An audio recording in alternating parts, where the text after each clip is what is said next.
여러분 안녕하세요. 투자의 신에 오신 여러분을 환영합니다. 토마토TV의 투자의 신과 함께 여러분을 투자의 신의 길로 인도해드리는 시간 투자의 신 목요일 2부 시작하겠습니다. 최병훈 전문가님과 함께 할게요. 전문가님 안녕하세요. 안녕하십니까. 반갑습니다. 자, 오늘 장에 대해서 할 말이 굉장히 많을 것 같은데 저희 잠시 후에 본격적으로 분석을 해보도록 하겠고요.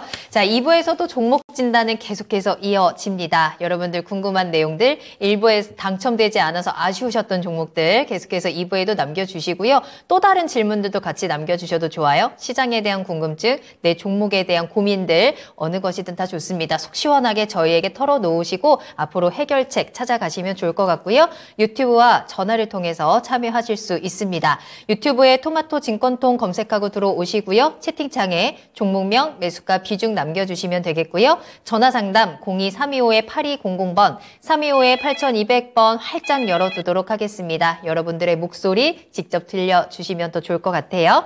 자, 그럼 2부 출석 체크도 간단하게만 하고 시작하겠습니다. 서당계 1년차님 언제 오셨지? 잘 오셨고요. 반올림 100%님과 도라에몽님도 함께 하시고 계시네요. 그리고 장금이님께서도 1부에서부터 애타게 또 종목 상담 신청을 해주셨는데 과연 2부에서는 당첨의 행운이 찾아갈 수 있을지 저도 같이 응원을 해보도록 할게요. 작은 소나무님 2부 함께 하고요. 우상향님도 2부 출석 체크하도록 하겠습니다. 자, 그러면 여러분들께서는 계속해서 종목 질문 남겨주시면 되겠고요. 저는 전문가님과 함께 오늘장 분석을 해보도록 하겠습니다. 아무래도 요즘에는 외국인들이 좀 많이 불안한 것 같습니다. 네. 계속해서 우리 시장도 조금 오르락 내리락 하고 있는데 요즘 시장 어떻게 보내고 계세요? 실제 외국인들은 이제 그렇게 많이 행동하지 않거든요. 얼마 전에 좀 지수가 급락할 때 이미 단기성이나 해지성 매물이 많이 나왔고 일단락돼서 오늘 또 뭐 1,000억 이하인데요. 그래서 어느 정도 이제 갈피를 못 잡는 외국인들도 해지성 자금들도 어느 정도 이제 나왔다고 이렇게 봐야 될 것 같습니다. 그래서 이제 이렇게 오늘 이제 수급을 보게 되면 3월 10일 날 만기 이후에 한 1조 1,000억 정도 코스피를 팔았거든요. 그 다음에 기관은 좀 오히려 사고 있고, 네. 그럼 코스닥이 이제 오늘 3,286 많이 팔았습니다. 코스닥은 외국인들이 좀 공격적으로 사기도 하고 공격적으로 팔기도 하고 그렇게 사고 팔고 정신없이 이제 매매를 하고 있고 그렇습니다. 그리고 전체 또 보면 뭐 수급에서는 큰 지수를 한쪽 방향으로 밀어내리든지 밀어 올리든지 하는 게 쉽지 않은, 그래서 어떤 큰 수급의 변화는 없고 그냥 간망이다 이렇게 봐야 될 것 같습니다. 알겠습니다. 자, 그럼 본격적으로 우리 수급을 들여다보면서 종목에 대한 분석을 해볼 건데요. 자, 그렇다면 오늘 외국인들, 기관들, 코스피에서는 어떤 종목에 집중했을까요? 요즘 이제 금융 리스크가 이제 특히 뭐 은행뿐만 아니라 이렇게 리스크가 부각되고 있어서 네. 투자자들이 이제 고민을 하는 것 같습니다. 미국 투자자도 그렇고 우리 투자자도 그런데요. 수급 미국에서도 은행보다 더 안전한 게 어디 있을까요? 이게 생각해 봐야 되는데요. 은행보다 안전한 게 있습니다. 있어요? 우리가 은행이 가장 안전하다 그러죠. 아니면 은행이 위험하죠. 은행은 금융위기 때 망하잖아요. 미국도 보시면 2008년도 은행이 망했거든요. 그러네요. 미국이 망했는데. 근데 그때 당시에 애플이 안 망했고요. 아마존이 안 망했고 이 빅테크 기업 하나도 안 망했어요. 우리나라도 마찬가지. 아무리 금융위기가 오고 나라가 망하니 그래도 삼성전자는 안 망했어요. 그죠? 지금까지 성장합니다. 자, 그래서 미국의 투자자들도 빅테크 기업들이 주로 100조대 자금들을 갖고 있습니다. 100조, 50, 우리나라도 현금성 자산이 삼성전자 100조도 넘는데요. 그러면 애플도 마찬가지고 대다수 수십조의 현금성을 자산을 갖고 있거든요. 그렇게 빅테크 기업이 오히려 안전하다는 걸 하니까 미국에서도 오히려 기술적 빅테크 기업 사게 되거든요. 어제 장에. 우리 기업도 오늘 아침에 CS에 또 파산 우려 때문에 그것 때문에 또 아침에부터 내려 꽂았는데 그런데 사는 주식들은 빅테크 기업 사거든요. 뭐 기관도 삼성전자부터 뭐 이런 거 카카오도 그렇고요, 네이버도 그렇고 이런 주로 사고 있어요. 오늘 시장의 코스피를 보면 물론 이제 포스코 케미칼은 특별한 호재성하고 여러 가지 있어서 LG 에너지라 이런 건 꾸준히 사고 있지만 기존 이제 삼성 SDI 이런 거 외국인들 항상 사고 있는 거죠. 근데 이제 카카오를 사고 네이버를 사고 그동안 계속 좀 팔았던 것들을 사고 있고요. 기관도 마찬가지고 우리나라 빅테크 기업인 삼성전자, 네이버, 카카오 뭐 이런 대기업들은 사실은 현금성 자산이 많습니다. 그래서 오히려 뭐 금리를 올려도 오히려 현금성 자산 많으면 은행이 너무 이자를 많이 받을 수 있죠. 그래서 빅테크 기업이 기술주들이 예를 들어서 금리를 올리면 위험하다고 해서 기술주를 팔고 그러는데 그거는 과거에 지금도 마찬가지. 지금도 뭐 소기업은 그렇죠. 돈을 빌려서 자산이 없으니까 돈 빌려서 새로운 어떤 뭐 벤처기업 하는데 그거 아니고 기존 이미 큰 기업 기술주들은 빅테크 기업들은 최고다. 뭐 그래서 오히려 안전하다. 그래서 이런 쪽에 미국도 우리도 시장에서 돈이 들어오고 있다. 그런 이런 주식 오히려 안전한 거죠. 그래서 같이 좀 오르고 있습니다. 좋습니다. 자, 그럼 바로 코스닥도 살펴보도록 할게요. 코스닥에서의 종목 수급 어땠습니까? 네, 코스닥은 조금 이제 외국인들은 엔터주는 뭐 사고 싶을 때 아무 때나 사기도 하는데요. 그다음 오늘은 특히 삼성전자 뭐 300조의 투자 로드맵 때문에 전체적으로 이제 기관과 외국인이 전부 다 이제 반도체 관련된 주식들을 좀 많이 샀습니다. 그래서 전반적으로 이쪽 뭐 특히 기관들은 좀 짧은 뉴스 플로우에서 매매를 좀 하니까 기관들이 반도체 관련 건 좀 많이 사고요. 네. 이제 외국인들도 조금씩 사는 특히 외국인들은 외국 2차 전지 이런 쪽은 뭐 확실히 수급이 있죠. 외국인 2차 전지 코스닥에 가장 많이 갖고 있는 게 LNF거든요. 그럼 LNF 이런 것은 오히려 좀 사고 있고, 특히 기관도 LNF는 이제 포스코 케미칼이라든지 에코프로 이런 데보다 상대적인 저평가다. 그래서 기관도 사고 있고 이런 상태입니다. 네. 자, 이런 금융위기, 우리 시장이 좀 불안할 때 우리가 믿을 수 있는 빅테크 기업들, 삼성전자 이쪽으로 좀 한번 외국인과 기관들의 수급이 좀 집중이 되고 있다라는 점과 코스닥에서는 LNF에 대한 관심이 높았습니다. 자, 그러면 본격적으로 각 시장별로 저희가 조금 더 꼼꼼하게 들여다보고 특징주를 통해서 앞으로의 방향성 찾아볼 텐데요. 먼저 코스피 시장입니다. 오늘 코스피 시장 특징은 어땠을까요? 아침에 시가에 0.9% 시가 바로 빠져서 시작해서 1.4%까지 빠졌다가 거의 약보합으로 끝났는데요. 이게 바로 외국인하고 기관이 공격적으로 팔질 않고 이제 사는 것도 뭐 그렇게 안 샀지만 그래도 우량 대기업들이 좀 이제 시가총 높은 기업들이 반전에 앞장서서 왔을 거예요. 그래서 전반적으로 지수는 뭐 코스피는 약보합으로 끝났고요. 근데 전체적으로 외국인과 기관이 소폭 순매도 했는데도 지수는 불안하게 움직이진 않았습니다. 그래서 요즘 이제 시장의 심리에 투자 심리에 불안하니까 뭐 은행이 하루아침에 하루 만에 은행이 망한다.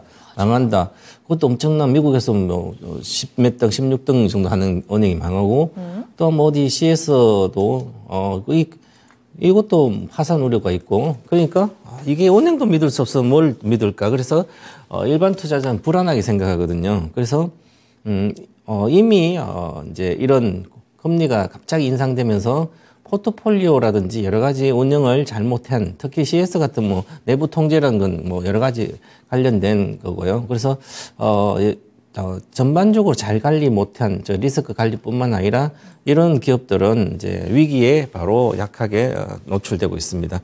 그런데 나머지 특별하게 지금 여기서는 뭐 금리를 더 올린다든지 동결하든지 상관없이 이미 경제 지표는 생각보다 괜찮습니다. 그리고 확실하게 이제 물가는 잡히고 있는 느낌이 이제 들도록 지표가 좀 나오고 있거든요. 그래서 오히려 이제 3월 달 CPI라든지 이런 것은 4월에 발표될 텐데 그것은 오히려 확실하게 물가가 잡히는 걸로 나올 걸로 보입니다. 그러면 전반적으로 금융위기 리스크까지 부각됐기 때문에 2분기부터는 우상향이 되는데 중요한 것은 우리 코스피 지수는 2,501포인트가 내가 정고점을 계속 여기 올려놓는데요. 2,501포인트를 반드시 돌파해야만 추세가 나오거든요. 네. 그러지 않고는 그 사이에서 계속 2,350에서 2,450 사이 왔다 갔다 그럴 장은 지금도 그렇게 이어지고 있고요. 수급도 뭐 특별히 들어와서 올릴 수도 없고 특별히 나와서 내리지도 않고 그런 상황이 계속 반복되고 있다. 이렇게 말씀드리겠습니다. 자, 좋습니다. 자, 그렇다면 오늘 코스피에서 강했던 쪽과 또 약했던 쪽을 하나씩 살펴봐야 되는데 강세 업종 어디 보면 좋을까요? 요즘 이제 종목을 이제 종목별로 많이 움직입니다. 이게 업종이 하나의 업종이 강하다고 거기서 전부 다 강한 게 아니고 네. 몇 개가 강해서 특히 코스닥도 그렇고요. 뭐 거래소도 보면 2차 전지는 보면은 뭐 거래소에서 포스코 케미칼하고 이게 가장 강력히 올라오니까 나머지 다 따라간 게 아니라 그다음에 LG 에너솔루션 좀 셌고요. 나머지는 뭐 지지부진 뭐 이런 맞아요. 상태입니다. 네. 반도체 그렇게 300조 삼성전자에 투자를 발표했는데도 그래서 움직일 수 있는 종목이 별로 없었거든요. 비메모리 반도체 쪽에 투자를 하기 때문에 시스템 반도체 파운드리 쪽이라서 이 우리나라의 200mm 웨이퍼 뭐 1등인데요. DB 하이텍이 좀 강하게 좀 움직였고 나머지 거래소의 반도체 관련 종목은 거의 변화가 없었습니다. 왜냐하면 반도체는 결국은 반도체 업황이 바닥 찍고 턴해야 되거든요. 이 바닥 찍고 턴한다는 그 근거를 이제 확실히 턴하겠다 이런 거는 경기가 올라가야 되는 거죠. 그런데 우리나라 반도체가 지금 계속 반도체가 좋다 그러면서 이제 하는데 그거 저는 아직까지는 그것은 근거가 없는 얘기다. 왜냐하면 우리는 수출 주된 국가인데 결국은 지수가 가려면 반도체도 반도체는 좀 6개월 정도 먼저 움직이지만 네. 확실하게 수출 증가율이 나와야 됩니다. 지금 수출 증가율이 계속 마이너스가 뭐 이렇게 10몇 %씩 나오는 상태에서는 지수가 절대 갈 수가 없거든요. 그럼 우리 기업들이 이제 반도체라든지 이런 쪽이 수출이 이제 더 이상 둔화 안 되고 늘다든지 하면 결국은 중국에서 반도체 수출이 이제 좀 늘어나고 중국으로 그다음에 중국에 있던 경기도 살아나고 이렇게 해야 되는데 그래도 전반적으로 보면 화학하고 반도체는 이제는 중국 수출에 대한 것도 조금 더 시간이 걸릴 걸로 보입니다. 그래서 아직까지는 좀 반도체 업황 기대는 좀 이런 상태다 이렇게 봐야 될 것 같습니다. 그래요. 자, 반도체 뭐 계속해서 투자라든지 여러 가지 호재들 그리고 앞으로 업황 회복에 대한 긍정적인 분석들은 나오고 있는데 아직은 때가 아니다라는 점도 함께 참고를 해보시면 좋을 것 같고 약세 업종 가도록 하겠습니다. 약한 쪽은 어디 보세요? 금융 리스크 예를 들어서 뭐 은행들 파산하고 있으니까 네. 그러면 이게 전반적으로 은행으로 영향이 많이 미칠까 이런 생각을 해보면 그것은 과거와 완전히 다르기 때문에 네. 우리도 마찬가지. 우리가 은행은 지금 돈이 뭐 금리가 뭐 올라가도 워낙 이익을 많이 내는 상태이기 때문에 미국도 마찬가지고요. 이 코로나 시대에 이익을 많이 쌓아놓은 상태고요. 대형 은행들은 포트폴리오 잘 구성되어 있기 때문에 이 정도로 스트레스 테스트에도 아무런 문제가 없습니다. 그런데 전체적으로 우리 은행주들은 경기를 타기 때문에 경기 침체에 대한 우려가 계속 있기 때문에 그럼 은행주는 내려갈 수밖에 없거든요. 그래서 은행주도 뭐 KB금융도 그렇고요. 경기 좋을 때 고점 대비 거의 반타작 납니다. 경기가 나쁘면. 경기 동행주라고 봐야 되는 거죠. 그래서 경기가 아직 불투명하기 때문에 그다음에 언제 회복될지 불투명하기 때문에 이 종목들은 안 좋은 상태도. 그런데 결국은 아직 제대로 안 빠졌기 때문에 이제 빠지기 시작하고 있고요. 특히 삼성생명도 오늘 뭐 좀 빠졌고요. 하나금융 좀 이미 빠지고 있고. 그런데 우리 투자자들이 많이 빠졌다고 그냥 은행주라든지 뭐 이런 거 보험주라든지 뭐 금리 인상 아니면 금리 인하 이런 것들 관련된 금융주를 일반 개인 투자자들은 전혀 투자할 이유가 없거든요. 그런데 많이 내렸다고 삼성생명도 그렇고 삼성생명인데 사지. 제가 그렇게 말씀드렸습니다. 삼성그룹주 중에서 믿고 성장하는 기업은 삼성전자, 삼성 SDI, 삼성바이오 이런 것밖에 없습니다. 그런데 삼성바이오도 이미 100만 원 가면서 3년, 5년 뒤에 가치를 다 갖다 썼기 때문에 수익이 안 나는 거죠. 그럼 삼성전자는 결국은 새로운 이제 비밀 반도체 성장을 이제 어느 정도 확인이 돼야 되고 그다음 경기가 좋아져야 가는 것이고 나머지는 SDI만 성장하는 거죠. 그럼 나머지를 개인 투자자 사야 될 이유는 없습니다. 그리고 특히 은행주는 작년 말부터 작년 하반기도 그렇지만 올해 초반에 1월 달에 은행주가 급등했었습니다. 이게 은행주들은 외국인들이 주로 한 60%에서 75%를 갖고 있어요, 지분을. 그러면 외국인들 그러나 사면 올라가거든요. 거의 다 갖고 있어요. 유통 물량이 적으니까. 그러면 1월 초에 뭐 배당도 있고 여러 가지 하고 해서 이익도 올해도 잘 날 거 생각해서 은행주를 확 끌어올리면 개인 투자 그거 따라가거든요. 그러면 지금 거의 급락하잖아요. 그래서 은행주들은 작년 하반기부터 시작해서는 계속 올라갈 때 줄여서 나와야 되거든요. 특히 이제 제가 이제 태조 이방원 그러면 23년도는 2차 전지만 남았네. 태조 이방원 중에 이렇게 제가 해서 이야기 많이 드렸는데요. 네. 그것은 전체적인 경기와 연관되어 있기 때문에 그렇습니다. 2차 전지 워낙 이것만 이제 이익이 계속 날 수 있는 그런 구조이기 때문에 이쪽 빼고는 개인 투자자 굳이 가서 많이 빠졌다고 사고 이럴 필요가 전혀 없거든요. 소형주도 마찬가지로 또한 이렇게 긴축이 되면서 리스크가 커지면 금융 시스템도 그렇고 그러면 결국은 안 좋은 기업들은 이 고금리 상태니까 빚이 있는 기업들은 이자를 또 많이 내야 되거든요. 그래서 중소기업들이나 작은 중견기업들은 특히 업황이 경기와 직접적으로 연관되어 있는 기업들은 거기서 투자하지 않는 게 가장 좋지 않을까 이렇게 보여집니다. 네.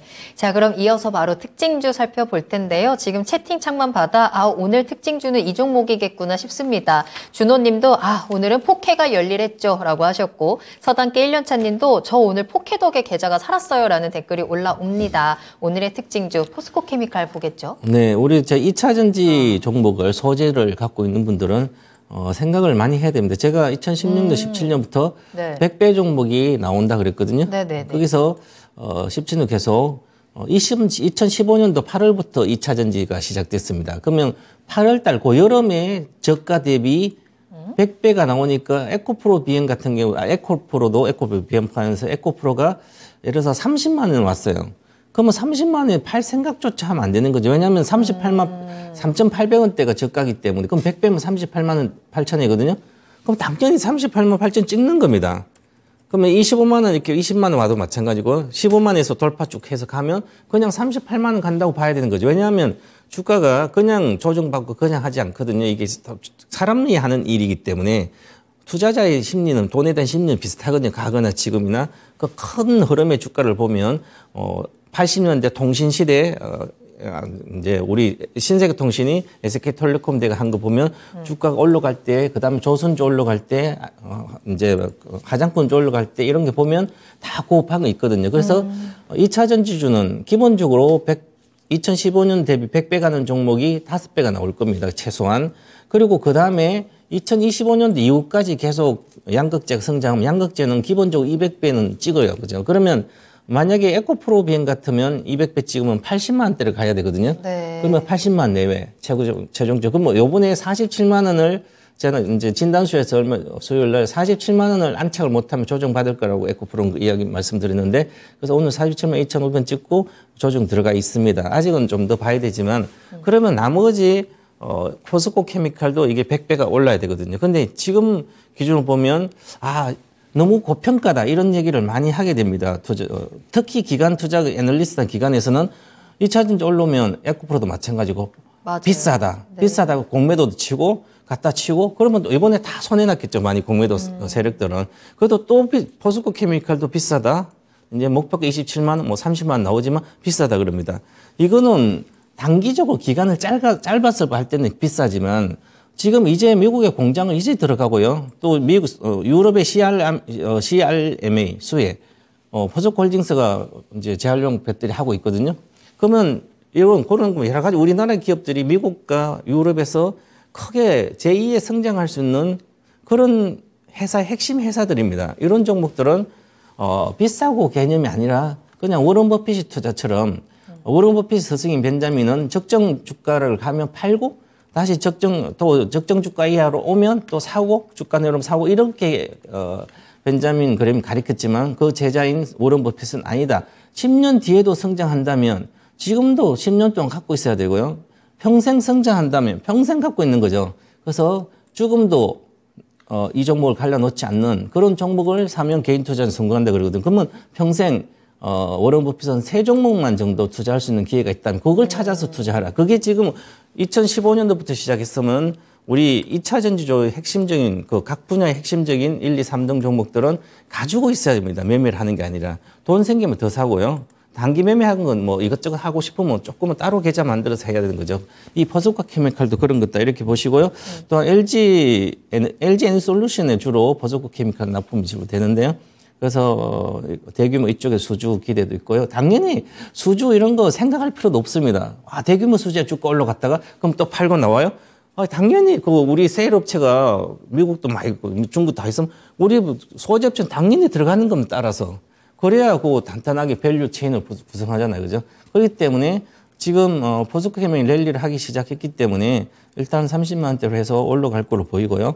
올라가더라도 그냥 갖고 있는 겁니다. 포스코 케미칼, 포스코 그룹이 CRMA에 어떻게 보면 최대 수혜주면서 뭐 에코프로도 그렇지만 수혜주고, 그다음 미국에도 최대 수혜주기 때문에 탄탄한 포스코가 우리 아이가 바뀌었었지만 그 그룹이 바뀌었거든요. 완전히 새 철강 회사에서 새로운 미래를 대비했기 때문에 잘하고 있기 때문에 이런 종목은 그냥 가지고 있는 거다. 뭐 예를 들어서 만약에 사서 조금 사고 싶다면 사서 너무 비싸네 이런 생각은 못 사게 되건 사면 비중 조절하면 되죠. 만약 10% 사서 물리면 저 밑에가 또 10% 더 산다 이런 생각하면 조절할 수 있고 안 그러면 많이 왔으면 이제는 못 사게 되고 예를 삼성전자를 30만에 사가지고 100만 원 못 사고요. 또 못 사고 그래서 우리나라 국민이 삼성전자를 안 갖고 있거든요. 외국인이 다 갖고 있거든. 그래서 우리도 이런 2차 전지 종목들은 우리 국민들이 많이 갖고 있어서 나중에 2030년대 되면 배당도 받을 수 있는 그런 이제 투자를 좀 하시기 바라겠습니다. 네, 2차 전지 안에서 우리 개인 투자자들의 힘이 좀 세졌으면 좋겠다라는 말씀까지 해주셨는데 포스코 케미칼을 특징주로 꼽았고요. 포스코 케미칼 계속해서 이 주가가 역사를 써나가고 있는데 이 상승에 너무 겁먹지 말고 수익을 더욱더 키울 수 있는 믿음과 그 자신감들, 그 경험을 한번 해보셔도 좋을 것 같습니다. 자, 코스닥 넘어갈까요? 코스닥 시장 특징 어땠나요? 네, 코스닥은 뭐 지수는 사실은 요즘 코스닥 지수는 뭐 700대, 800이 탄탄하고 왜냐하면 그 상위, 시가총액 100당 상위들이 워낙 실적을 내는 기업들입니다. 탄탄한 기업들, 뭐 2차 전지도 있고, 지금 이제 로봇 관련 것도 이슈가 있고요. 그 다음에 반도체 관련 것도 실적이 업황 좀 좋으니까 이쪽은 전체 지수를 했는데요. 나머지 종목들은 거의 잘 안 좋습니다. 거의 소외된 상태고요. 그런데 지금 현재는 외국인들이 어떨 때 공격적으로 오늘 또 3천억대를 그냥 팔았거든요. 그래도 강한 종목은 괜찮고요. 그러면 막 팔았다 샀다 하니까 외국인들도 큰 의미는 없지만 그래도 2차 전지와 2차 전지 올해 뭐 계속 좋고요. 그다음에 특히 요즘 뭐 올해 로봇이 많이 올랐죠. 그다음에 또 반대주는 바닥인데 이제 시작하려고 이제 오늘 좀 반등이다. 그러면 우리가 투자자들이 개인 투자자들은 반도체 삼성전자 많이 나오니까 우리 관련 반도체 소재부터 부품을 좀 막 사게 됩니다. 너무 빠르게 진입하게 되면 못 기다리게 되거든요. 반도체는 개인들이 주로 투자 기간 3개월인데 3개월 동안 해서 드라마틱하게 바뀔 수 있는 기조가 아닙니다. 지금은. 그렇기 때문에 빠졌다는 가격 메리트가 반도체 가장 좋기 때문에 이거 너무 관심을 갖고 집중, 물론 이제 내년까지 오면 되지만 경기를 아직 불확실하기 때문에 이보다는 지금 가는 종목들로 가는 게 낫지 않을까 단기 매매는 그렇게 보여집니다. 그럼 바로 코스닥의 특징주 볼게요. 네, 레인보우 로보틱스인데요. 뭐 다들 오늘 상한가를 종가로 상한가 가서 이게 이제 올해 영업이익이 한 50억 정도 나오거든요. 영업 50억 나오는데 시가총액 2조입니다. 그러면 영업이익 기준으로 PER이 몇 배일까요? 400배입니다. PER이 400배 왔으니까 올해 기업 내년에만 이익이 2배 난다 하더라도 엄청나죠. 이제 엄청 고평가입니다. 사실은 50억 올해 영업이익 나는데 작년 흑자 전환해서 영업이익 나는데 시가총액 2조다. 그럼 이게 삼성전자가 지분 투자가 이제 5% 더해서 14.99인데요.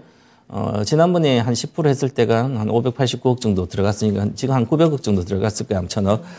그런데 가치를 딱 엄청나게 고평가해요. 그러면 왜 사람들이 여기에 가서 이렇게 해줄까? 그러면 고성장을 보는 거죠. 이제 레인보우 로보틱스는 저는 이제 로봇주에서는 1등주라고 보는데 예를 들어서 이제 가장 휴머노이드 로봇이라고 우리가 이제 그 휴머노이드 사람처럼 생긴 로봇이 있어요. 그 로봇이 휴머노이드 로봇. 그게 이제 주로 이제 플랫폼을 많이 써서 갖고 개발하면서 가져가서 하는데 그다음에 지금은 조만간 협동 로봇, 서비스 로봇 이런 게 계속 협동 로봇하고 산업용 로봇이 있고 협동 로봇이 좀 차이가 있거든요. 우리 공장 자동화 가게 되면 전부 다 산업용 로봇이고요. 거기에 이제 협동 로봇 사람을 같이 좀 걷는 걸 보조 장치에 나온다든지 그럼 삼성전자 같으면 사람이 잘 못 걸은 이상 그걸 다리 역할을 해주는 그렇게 이제 협동 로봇들 그다음에 옆에 일할 때 같이 옆에 다니는 같이 위험한 걸 대신해주고 이런 협동 로봇들 이게 소형화거든 20-30kg 정도 되면 이런 로봇이 이제 실적을 빨리 내줄 겁니다. 요즘 이제 식당 가면 이제 서비스 로봇 있잖아요. 있어요, 네. 그건 아직 뭐 활성화는 안 됐지만 그렇게 뭐 수십만 대가 되는 것도 아니고 그런데 이것도 있고 그다음 협동 로봇이 아마 활성화 될 걸로 보이고요. 그 레인보우 로보틱스를 왜 삼성전자가 지분을 이렇게 투자했나 그러면 뭐 삼성전자가 돈 벌려고 주식 투자한 게 아니라 이쪽 공장 자동화부터 해서 이러고 가야 되기 때문에 그러면 이 회사와 기술 제휴를 계속 하는 거죠. 예를 들어서 삼성전자는 소형 기술들은 자기 직접 같이 기술 이제 삼성전자 연구나고 해서 기술을 같이 공유해서 이거 만들어 달라 이렇게 연구해 달라 이렇게 해서 맡기거든요. 예를 들어서 반도체에 들어가는 극박이 있다. 그러면 극박은 일진모터에서 과거에 10년 전에 이미 우리가 일본에서 다 수입을 하니까 이것을 한국 국산화 만들어 달라. 이제 극박을 동박이죠. 극박 그러면 한 10년, 15년 이렇게 막 연구같이 해서 만드는 거죠. 이것처럼 협동 로봇을 뿐만 아니라 뭐 휴머노이드 로봇 이런 이제 삼성전자가 앞으로 이쪽으로 가야 되기 때문에 네. 그래서 그렇게 같이 기술 협력을 하면서 이제 시작한 것 같습니다. 네. 좋습니다. 자, 이렇게 최병훈 전문가님과 함께 오늘장 꼼꼼하게 또 깊이 있게 좀 들여다봤습니다. 그 안에서 앞으로 또 어떤 섹터와 어떤 종목들을 집중하고 또 피해야 하는지 힌트도 많이 받아가시길 바라겠고요. 자, 그럼 본격적으로 지금부터 종목 상담을 통해서 여러분들 한 명 한 명에게 집중해 보도록 하겠습니다. 자, 여러분들 궁금하신 종목 많으실 것 같아요. 종목명, 매수가, 비중 지금 바로 유튜브 채팅창 들어오셔서 남겨주시면 되겠고요. 또한 전화 주시면 조금 더 자세히 이야기 나눠보겠습니다. 02-325-8200번 활짝 열려 있어요. 325-8200번 전화 주시고 직접 이야기 나누시면서 그동안 정말 쌓여 있었던 궁금증들 모두 다 속 시원하게 해결해 가시길 바라겠습니다. 자, 그 사이에 우리 도라에몽님께서 오셔서 계좌야 그만 녹아라 라고 하셨는데 녹지 말고 좀 불타올라야 할 텐데 그 준비를 차근차근 같이 해보도록 하겠고요. 육바라밀님 오셨네요. 담비꼬야님도 반갑습니다.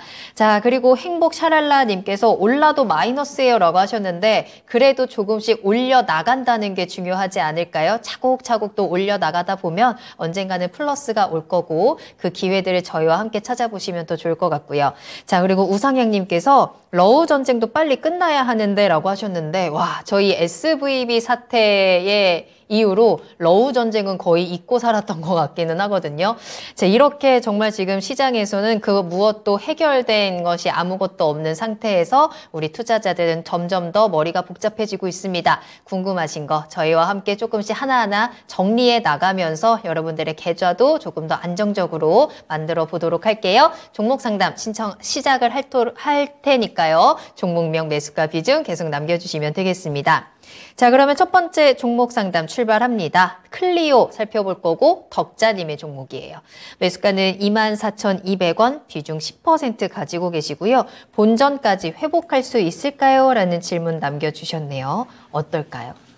본전은 뭐 회복하겠죠. 24,000원대이기 때문에 과거에 작년에 고점이나 그 전에 21년도까지는 모르겠지만 작년 고점 한번 올라갈 거 보이는데 이게 색조 화장품이죠. 그러면 특히 색조 화장품 우리가 이제 활동이 자유로워져서 외출에 이제 밖에 활동을 많이 하게 되면 수혜다. 그래서 이걸 주고 사고 있는데 제가 그렇게 이제 우리나라 화장품 시대는 2015년 전에 끝났습니다. 그때까지 화장품 고성장한 시대는 이제 중국에서도 우리만큼 이상으로 뭐 화장품 아주 좋게 잘 만들어서 굳이 우리나라 화장품을 중국에서 많이 뭐 관광객이 와가지고 사가고 이러지 않아도 물론 이제 사가겠지만 그러지 않아도 되죠. 그 정도로 그렇기 때문에 우리가 엔데믹이 되고 나면 이런 관련주로 화장품 관심이 많은데 그거 잊으시라 제가 많이 그랬는데요. 한번 클리오도 이렇게 보시면 작년 고점까지 가야 되는데 여기서 잠깐 가서 사서 지금 손해나고 있는데 보시면 실적이 그렇게 받쳐주진 않아요. 이 종목은 보면 이렇게 컨센서스 상세 이렇게 보고 뭘 하는 회사인지 보면서 21년 그 전에 19년도 보시면 영업이익이 186억이 나왔습니다. 그럼 20년도 62억 나왔죠. 그러니까 코로나 때문에 피해가 된 거죠. 어쨌든 안 돌아다니까 21년도는 139, 그다음 올해 작년에 179 어느 정도 회복했는데 아직 작년까지 회복을 못했죠. 그럼 올해는 회복하겠죠, 그죠? 회복해도 거의 200억대로 보는데 240억 내니 그러면 180은 그렇게 20%밖에 성장이 못했죠. 만약 매출 성장 보면 그러면 2,500억 매출도 2019년도 2,500억인데 작년도 2,700억. 그럼 올해 뭐 성장률도 한 19% 보더라도 그렇게 크지 않다는 거죠. 그럼 200억대에서 예를 들어서 230억이다 올해. 그러면 순이익이 이제 당연히 170억, 200억이에요. 그런데 지금 시가총액 보면 200억에 10배면 2,000억이죠. 근데 3,300억이잖아요. 그러면 15배, 17배 적정 주가에 이미 와 있는 상태죠. 그 상태인데 보시면 그래서 이 종목 작년에 살 때 이 가치 평가를 해봐야 되는데요. 화장품 시대가 끝났다 생각하면 기술주 잠깐 올라 못 가거든요. 보시면 오늘 요즘 최근 들어서 특히 LG 생활건강 이렇게 보시면 경기 올해 1월 20일 이후부터 지금 77만에서 50만 대까지 빠졌습니다. 1월 달부터 뭐 지수는 그렇게 많이 빠진 건 아닌데 그 다음에 아모레퍼시픽도 빠졌습니다. 계속 빠지고 있죠. 최근 들어. 즉 중국의 기대만큼 나오지 않고 있다는 얘기입니다. 중국 경기 회복 때 우리 이렇게 활용 많이 하는 게 아니라 여행 가고 와서 그런 게 아니고 그렇기 때문에 이미 경쟁력이 뭐 굳이 특별한 경쟁력을 갖고 있지 않은 거죠. 그렇기 때문에 이런 쪽의 업종들이 잘 못 가는 겁니다. 올라간 기대에 갔다가. 그래서 이런 것은 기본적으로 신규 투자는 하지 않는 게 좋고요.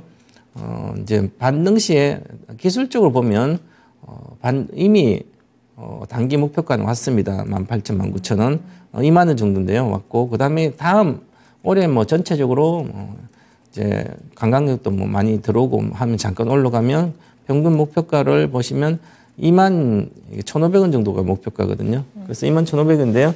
좀 더 갖고 있으면 뭐 24,000원까지는 기회가 오면 한번 갈 수는 있을 것 같고요. 본전 회복을 기다리신 것 같아 계속 안 팔고 그러면 일단은 기다리시고 만약에 더 사고 싶다면 단가를 낮추고 싶으면 다시 전 저점 근처 왔을 때 15,000원 정도 오면 이하로 오면 그때 사게 되면 단가가 한 2만 원 정도로 나오니까 언제든지 본전 회복할 수 있을 걸 보입니다. 그래서 지금 현재 보유하시고 15,000원 이하는 추가 매수하시면 되겠습니다. 아, 좋습니다. 자, 클리오 요 대응 전략들 한번 가격 라인 잘 확인해 보시면 좋을 것 같고요. 현재 1차 반등 목표가에 딱 도달한 시점입니다. 21,500원까지 2차적인 목표가 한번 체크를 해 보시고 15,000원 선에서 추가 매수도 한번 고려해 보시면 좋을 것 같네요. 자, 계속해서 최병훈 전문가님과 함께 종목 진단 진행이 되고 있고요. 궁금한 내용들 남겨주세요. 2차 전지에 대한 이야기 할 때마다 항상 또 채팅창에서는 수소에 대한 궁금증들도 많으신 것 같습니다. 저도 수소 섹터 궁금해요 라는 댓글들도 많이 보이는데 종목 올려줘 보세요. 그 종목을 통해서 수소에 대한 이야기도 꼼꼼하게 나눠보겠고요. 주식은 너무 어렵네요 라는 이야기도 오늘 많이 나오는 것 같습니다. 어렵죠. 그렇기 때문에 더 많이 질문하고 더 많이 의견을 들어봐야 될 것 같습니다. 질문 남겨주세요. 어떤 게 궁금하시고 또 어떤 종목들이 어려우신지 종목 상담 계속해서 이어가도록 하겠고요. 해법심님 그리고 김정희님 모두 잘 오셨어요. 자, 그리고 전화 주시길 바라겠습니다. 전화로 조금 더 자세하게 이야기 나눠볼게요. 02-325-8200번 2부 전화 상담도 계속해서 진행이 됩니다. 자, 이번에 만나볼 종목입니다. 육바라밀님 성일하이텍 가지고 계시네요. 매수가는 14만 원에 비중 50% 가지고 계시고요. 2월 말에 샀는데 계속 안 팔고 가지고 있어도 될까요? 아니면 비중이 너무 많은 건 아닐까요? 라는 질문도 같이 남겨주셨는데 아니 너무 지금 좋은 상황인 것 같은데 어떨까요? 더 가져갈까요? 조금은 정리를 하는 게 좋을까요? 저는 일단 비중을 내일 정도 확실히 반등 안 해주면 절반 정도 축소 의견 드리겠고요. 네. 일단 목표가는 왔습니다. 오늘 정도에 19만 정도 목표가니까 왔고요. 그다음에 예를 들어서 우리가 2차전 리사이클 업종을 사고 싶다. 그 안에서 종목을 고르고 싶다면 그래서 뭐 아크프로, 성일하이텍, 세비컴 뭐 이렇게 있어요. 있으면 내가 그분 정말 차트는 잘 모르지만 그래도 잘 모를 때는 거기서 확실한 일등주를 사는 게 제일 좋습니다. 그러면 세 개를 살 때 그러면 실적도 받쳐주면서 있는 게 뭘까? 그러면 에코프로랑 성일하이텍 두 개거든요. 그러면 이제 그 중에 또 고른다 그러면 나는 그중에 가장 확실하게 빠른 것은 기존의 2차 전지도 있고 폐배터리과 같이 하면 더 좋잖아요. 그죠? 그러면 앞으로 폐배터리 관련된 리사이클 모든 셀업체나 모든 대다수 뭐 화학업체부터 해서 많이 관련된 할 겁니다. 그래서 그래도 이제 에코프로 성일하이텍 있죠. 여기 회사는 괜찮지만 현재 기준으로 시가총 이자가 왔기 때문에 성일하이텍은 목표가에 이미 올해 내년 정도 2년 뒤에까지 밸류를 쓰지 않았나 이렇게 보여집니다. 그리고 최근 들어서 주가란 게 9만 원, 8만 원대였죠. 그러니까 목표가 100% 오면 잘 안 가거든요. 그래서 100% 왔기 때문에 이미 주봉으로 지난주 장대 음봉이 나왔고요. 거래 실리고 나서. 그래서 이번에 가지 않으면 이제부터 조정 들어갈 가능성이 높고요. 에코프로 그다음에 성일하이텍 전부 다 조정이 임박해 있다. 이렇게 보시면 됩니다. 그래서 여기서 이제 16일 날 이제 오늘이죠. 이제 유럽의 CRM에 이제 발표하고 나서면 관련된 그 폐배대가 다 나와 있는 상태입니다. 그러면 폐배대 관련된 실적을 받쳐주는 것은 본격적인 실적 27년도 이후부터 나오게 됩니다. 한번 배터리를 한번 사용하게 되면 8년 정도의 교환하고 여러 가지 폐 배터리로 가거든요. 그러면 그 2027년도 정도부터 시작되기 때문에 본격적인 시장이 그리고 30년대 넘어야 확실하게 지금 2차 전지의 막 실적이나 양극재가 나오듯이 그렇기 때문에요. 그래서 너무 일찍 많이 올라왔기 때문에 비중을 축소를 하셔야 될 것 같고요. 전체 보유 금지선은 말씀드리겠습니다. 보유 금지하는 가격대는 보시면 반드시 유지해 줘야 되거든요. 그래서 기본 이 장대 양봉을 기준으로 보게 되면 이제 17만 원 정도 됩니다. 16만 7천 원, 16만 7천 원 정도로 유지를 해줘야 된다. 단기 매매자들은 장기 투자는 굳이 성일하이텍으로 지금 폐배택을 할 필요는 없다. 이 가격에서는 이렇게 말씀드리고 비중 절반 축소를 드리겠습니다. 네, 성일하이텍 많이 올라왔고요. 지금부터는 조금씩 관리가 필요한 가격대에 접어들었습니다. 내일 시장에서의 성일하이텍 반응을 한번 보시고 비중 축소하시면서 수익 어느 정도 실현을 하시고요. 16만 7천 원 지지선이 지켜져야 된다라는 부분도 체크를 하시면 좋겠습니다.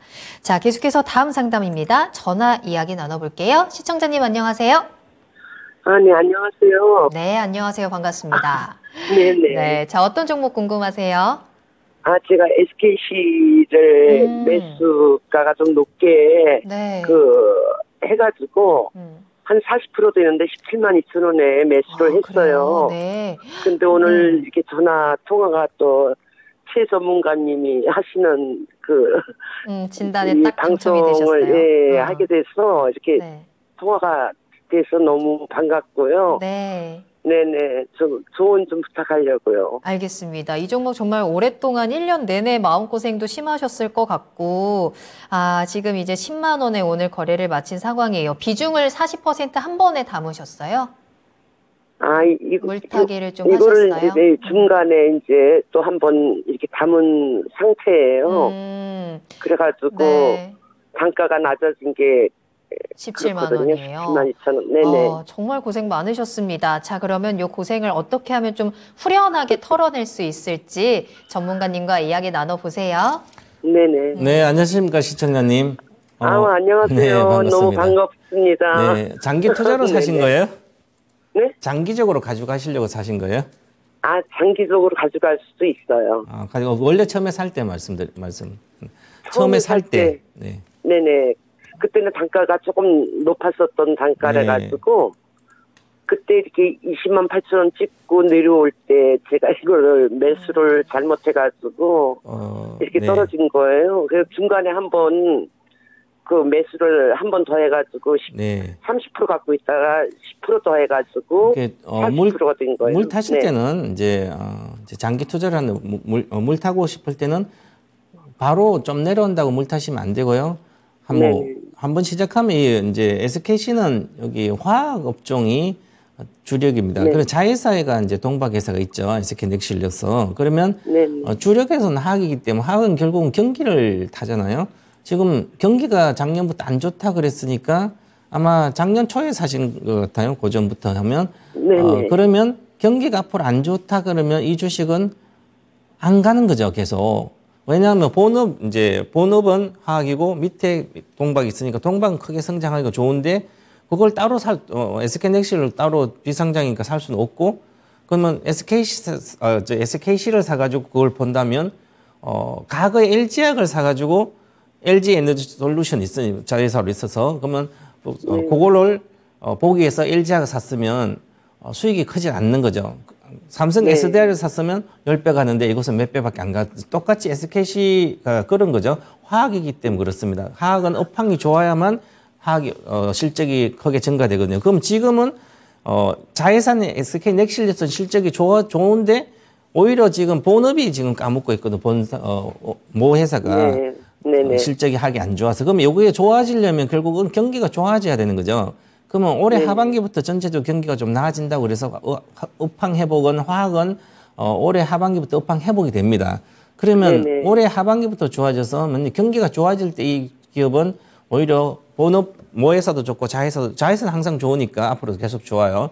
그리고 좋으니까 좋고 그다음 SK넥실러스는 올해 하반기부터 미국 공장에 대한 말레이시아 공장에 양산이 될 걸로 보이는데 좀 늦어질 걸로 보입니다. 그러면 올해는 이 SKC가 하학 업황도 크게 드라마틱하게 좋아지지 않고 그다음에 SKC는 지금 SK넥실러 자회사 동박에서는 지금 정설 모멘텀이 없어요. 현재 정설하고 있는데 실적으로 바로 들어가지 않아요. 그럼 뭐 작년 하반기부터 들어가서 올해 거기까지 추가적인 정설의 실적이 추가가 거의 안 되기 때문에 내년부터는 확실하게 실적이 크게 늘거든요. 그래서 올해 예상 실적보다 안 나올 걸로 보입니다. 그래서 올해는 큰 모멘텀이 없기 때문에 그래도 아마 17만 원, 지금 10만 원이니까 70% 올라가면 되니까 언제든지 올해도 회복할 수는 있습니다. 자, 회복할 수 있는데, 그럼 내년에 이제 시세가 내년에 실적하고 전체 급격히 좋아지거든요. 그러면, 늦으면 올해 8월 이후부터 시세가 날 걸로 보여요. 그러면 기다려야 되죠. 그럼 기다리면 당연히 자회사인 동박 때문에 20만 8천 원은 당연히 돌파를 합니다. 돌파를 하는데 언제 돌파냐 그런 개념이죠. 그러면 돌파를 하기 때문에 난 17만 원 정도에 했으니까 20만 원 돌파해봤자 수익률이 10%대밖에 안 되는 거예요. 그럼 내가 2년 3년 기다려서 10% 먹을 잘못한 거죠. 그래서 그러면 오히려 주가가 이렇게 많이 반타작 내려왔을 때 지난번에 20만 원에서 반타작 10만 원이잖아요. 그럼 10만 이하 왔을 때 그때 비중을 확실히 많이 실어버리는 거죠. 그러면 단가를 기본적으로 맞출 수 있고요. 지금 올해 기본적으로 기술적으로는 16만 원 정도를 단기적으로 올해 한 6개월 목표가 16만 원 정도로 보면 될 것 같고요. 내년까지 본다면 20만 8천 당연히 돌파할 걸 보이고요. 23만 5천 원 앞으로 1년 목표가는 23만 5천 원 드리겠습니다. 그러면 그 정도로 보고 추가적으로 하락이 된다면 추가로 매수해도 상관없는 종목이다. 이렇게 말씀드리겠습니다. 장기 투자를 좀 권해드리겠습니다. 네. 네, 감사합니다. 네, 기다리시면 그만큼 충분한 보상 받으실 수 있을 것 같고요. 계속해서 응원할게요. 감사합니다. 네, 고맙습니다. 네. 자, 계속해서 상담 이어가도록 하겠습니다. 여러분들 궁금한 내용들 남겨주시길 바라겠고요. 전화 주시면 응원의 메시지까지, 응원의 기운까지 같이 전해드릴게요. 자, 다음으로 만나볼 종목입니다. 유튜브에서 경님이 하이트진로 남겨주셨는데요. 일단 매수가랑 비중부터 확인을 해보자면 35,500원에 매수를 하셨고 비중은 5% 담으셨어요. 오늘 22,200원까지 내려오다 보니까 시청자님이 지금 많이 시무룩하십니다. 제가 사면 떨어지는 게 주식인 건가요? 라고 하셨는데 하이트진로 이렇게까지 많이 떨어지네요. 어떻게 대응해야 될까요? 제가 이 시간은 작년에도 그렇고 이게 하이트진로가 저 위에 있을 때 3만 원 됐을 때 하이트진로를 이제 예를 들어서 우리가 코로나 때 잠깐 실적이 좋았어요. 2020년 6월 보면 주가도 올라가고 짐콕을 하니까 이제 시켜서 뭐 소비가 좀 좋았거든요. 그러면 또 이제 만약에 이제 코로나 끝나면 밖에 나가면 활동 많이 하면 또 술을 많이 먹고 회식도 하고 지금은 그런 시대가 아니죠. 맞아요. 회식하는 시대가 아니잖아요. 그죠? 그럼 이게 과거에 제가 이때 코로나 때는 잠깐 그것 때문에 올라갔는데요. 그 전에부터입니다. 이 주식은 2009년도부터 이렇게 44,000 갔다 내려와가지고 안 가고 있었죠. 3만 원, 25,000원, 3만. 평균적으로 25,000원, 27,000원, 3만 사이에는 안 갑니다. 가는 거 보세요. 한번. 한 달이죠. 월봉이 한 달 가고 안 가고. 한 달 가고 안 가고. 그러면 난 이 주식은 보유할 때 나 정말 절묘하게 타이밍 들어가서 한 달 안에 난 팔고 나와야 되는 거죠. 그래야 수익이 나는 주식이에요. 그랬다가 이제 이렇게 코로나 때 수혜주였으니까 집에서 뭐 하니까 그냥 갔습니다. 2020년 3월, 4월, 5월. 요거는 이제 저거 2,000씩 빠져. 그죠? 그다음부터 내려오면 이 주식은 매매하면 안 되는 거죠. 여기서부터. 그러면 과거에 코로나 전에 보면 이제 하루 한 달 올라가 안 올라가잖아요. 지금은 제자리 바닥에 왔다고 이게 올라간다는 보장이 별로 없습니다. 그 얘기는 지금은 대량으로 소비를 이제 이 술을 소비하는 시대가 아니다. 가면 갈수록 요즘 젊어서 잘 안 먹잖아요, 그죠? 그리고 해식도 안 하는데 그렇게 생각하시면 됩니다. 그래서 코로나가 하면 더 좋아질 거다. 코로나 전에도 안 좋았는데요. 그래서 이 종목은 지금 35,000원인데 5%예요, 지금. 그래서 지금 제가 사면 떨어지는 게 아니라 잘 모르는 주식을 5%라도 사놓고 손해는 뭘 10% 손해, 만약 1억 중에 500만 원 사가지고 10%는 50만 원밖에 손해 안 나잖아요. 그럼 요 손해만, 그것만 보는 거죠. 이 나의 5% 돈을 가장 좋은 내가 잘하는 종목, 확실한 종목, 미래 성장이 있고, 그런 시대에 맞는 걸 딱 사면 계속해서 사면 되잖아요, 물리면. 이거는 물리면 계속해서 사야 될 근거가 없으니까 못 사는 거죠. 그래도 어느 정도까지는 아마, 반등할 걸로 보여, 여름철 정도까지 보면.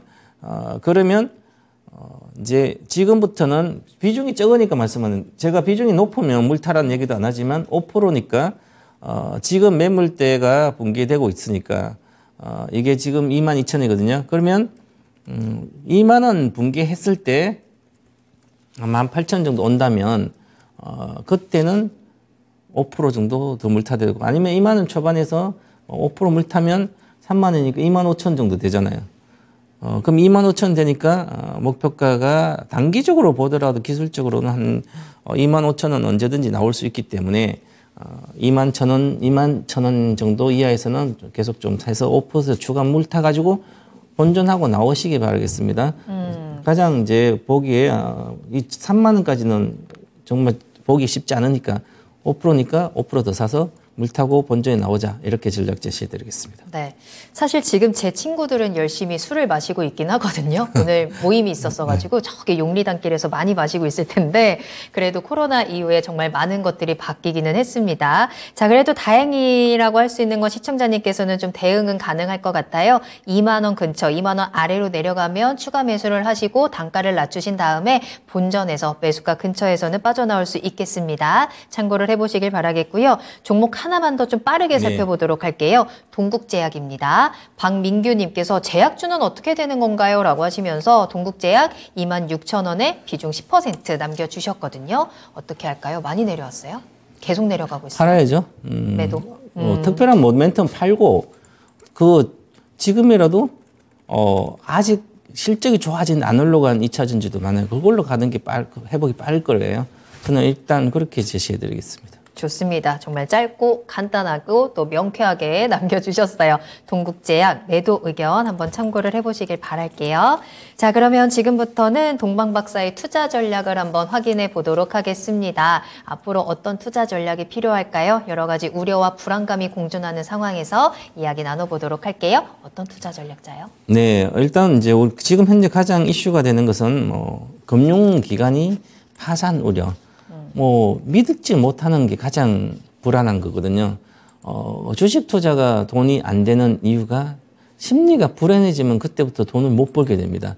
내려가면 더 내려갈까 불안하고, 올라가면 많이 수익 나면 또 다시 내려갈까 손해날까 두려워서 또 팔게 되고요.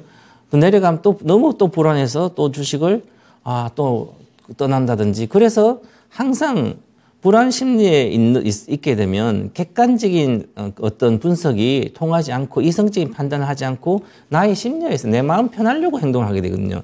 우리 투자자들이 내 마음 편하려고 행동하면 남들하고 똑같아집니다.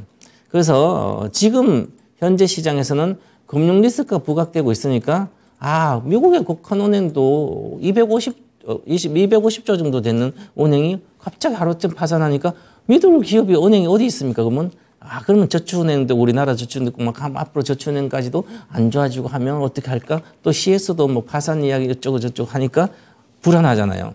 이게 불안하게 되면 은행이 안전하다고 생각하는데 은행이 파산하네? 그것도 미국에도 그렇고 하면 미국은 은행도 파산 자주 합니다. 그런데 불안하게 딸리면 아침에 보면 뭐 팔고 또 사고 막 이렇게 하다 보면 심리에 그 시향에 몰려 있어가지고 매매 자체도 안 되지만 항상 빨리 손절한다고 손절하고 이익도 빨리 내고 하다 보면 그 가장 좋은 시절에 내가 가장 싸게 많이 살 수 있는 기회를 못 잡게 되는 거죠. 지금 현재 3월에 이렇게 나오는 게 지수는 그렇게 많이 빠지지 않는데 제가 2분기부터 장이 좀 더 나아질 거라고 그러면 지금 현재 이렇게 보니까 여러 가지 경제 지표 여러 가지 보면 2분기 나아질 수밖에 없거든요. 주식하는 환경이. 지금이 가장 불안하면서 이렇게 하니까 오히려 이럴 때 기회를 보고, 그다음 이렇게 왜 이게 은행들이 이렇게 위기를 겪고 있나. 그러면 갑자기 1년 만에 고금 뭐 3%대까지 퍼센트 올렸으니까 1%에서 3%, 2%에서 올렸으니까 고금리가 계속 이어지게 되면 이자 비용도 많이 나가지만 특히 채권 이제 실리콘밸리은행이 거의 망할 수 없는 구조인데 망한 것은 채권 투자를 작년 워낙 많이 해놓은 거죠. 채권은 만기가 되면 3년짜리면 3년 만기 되면 이자 받고 원금만 합니다. 그런데 갑자기 유동성이 안 들어가는 거죠. 이제 평가 손난데 거기서 손절 처리를 채권을 딱 해서 막 18억 달러 손절 처리하니까 그러면 그 손절 처리해서 돈을 내주다 보니까 이게 막 큰 250조 있는 은행도 망하는 거죠. 그래서 이게 바로 이 유동성을 갑자기 유동성 축소한다면서 금리 올려 갑자기 이 부작용이 지금 부각되고 있는 상황입니다. 이것은 그렇게 크게 볼 필요는 없을 것 같고요. 나머지 은행들 워낙 돈을 그동안 코로나 시즌 많이 벌어놨고 유동성에서 유동성을 여기서 더 금리를 올린다 하더라도 한기업 기업들은 물론 이제 파산하고 가겠죠. 그러면 이제 은행이 이렇게 되고 있으니까 나머지 부실한 한계 기업이나 이런 기업들은 이번 고금리 상황에서 또 위기가 올 겁니다. 그래서 지금은 우량한 위주의 종목들을 투자를 하면서 가지고 있어야지 이것저것 소형주 하다 보면 계속 불안에 노출되거든요. 그렇고요. 또한 이제 3월 달에 FOMC가 22일 날 23일 있으면 이제는 거의 한 70%대 컨센서스는 기준금 0.25% 올릴 거다 이렇게 보고 있는데 어떻게 좀 동결 뭐 골드만스는 동결 이야기도 하지만 저는 0.5 정도 올릴 거라고 봤는데 이번에 이제 이 은행 사태로 인해서 0.25 정도 올리고 지켜보지 않겠나 이렇게 보이고요. 그러면 이렇게 이 0.25 올리고 고금리 상황이 계속 이어지니까 이제 은행도 리스크가 있으니까 이제는 빅테크 기업이 안전하다는 투자자들의 인식이 좀 바뀌고 있습니다. 그래서 오히려 이제 기준금리도 이제 더 이상 안 올라간다고 생각되니까 기술주들의 어떤 영향이 좀 부각이 좀 관심이 부각이 되고 있어서 오히려 빅테크 기업이 좋지 않을까 이렇게 봐서 우리뿐만 아니라 미국도 이런 쪽으로 좀 나아지고 있다 이렇게 봐야 될 것 같고요. 그다음에 코스피는 뭐 지난번하고 제가 요게 지난주에 거를 바뀌지 않았거든요. 비슷한 거예요. 해치스 매물 제출을 했는데 얼마 되지 않고 지난 만기도보다 1조밖에 안 되고요. 뭐 나올 물량이 많지는 않습니다. 이제는 거의 나왔다 보고요. 수급과 실적 개선이 지연되고 있다. 고금리 상황이고요. 아직까지 확실하게 어디 뭐 반도체 바닥에 이렇게 안 나왔기 때문에 좀 더 좀 지켜봐야 될 것 같고요. 그다음에 코스닥은 외국 기관이 수급이 좀 악화된 측면이 있어서 좀 분위기가 바뀌고 있다. 이제 에코프로라든지 이런 게 좀 조정이 들어간다면 이미 이제 잠깐 올랐는데 셀톤 관련 올려왔고 그다음에 에코프로까지 조정이 들어가면 코스닥에는 외국인 기관 수급이 지금 안 좋은 상태인데 그러면 분위기가 이제 2분기부터는 코스피 쪽으로 오지 않을까 이렇게 보여지고요. 그래서 큰손 차익 매물이 출회가 지속 좀 되지 않을까 이렇게 보여집니다. 그래서 이제 대형 우량 빅테크 기업 이런 데 투자자들이 관심을 좀 옮겨가야 되지 않을까. 그렇게 보고 투자에 참고하시면 좋을 것 같습니다. 네. 자, 지금 현재 미국 시장은 하락으로 출발을 하고 있고요. 또한 퍼스트 리퍼블릭 뱅크가 신용등급이 강등이 되면서 30% 급락을 하고 있고 또 유럽에서는 다시 한번 또 0.5%포인트의 빅스텝 금리 인상을 했다라는 소식까지 들려오고 있습니다. 계속해서 우리 해외 글로벌 시장에서 이러한 불안한 소식들이 들려오는 가운데 오늘 동방 박사의 투자 전략 한번 잘 참고를 하시면서 조금 더 안전하게 이 시장들을 이겨내 보시길 바라겠습니다. 자, 그럼 최병훈 전문가님과는 여기서 먼저 인사드리도록 할게요. 오늘 감사합니다. 감사합니다. 네, 오늘 저희가 방송에서 전해드린 내용은 투자 판단을 위한 참고 자료입니다. 투자는 투자자 본인의 책임과 판단에 따라서 이루어져야 한다는 점 다시 한번 유의해 주시기 바랍니다. 오늘 하루도 모두 고생 많으셨고요. 저는 다음 이 시간에 다시 돌아오겠습니다. 시청해 주신 여러분 고맙습니다.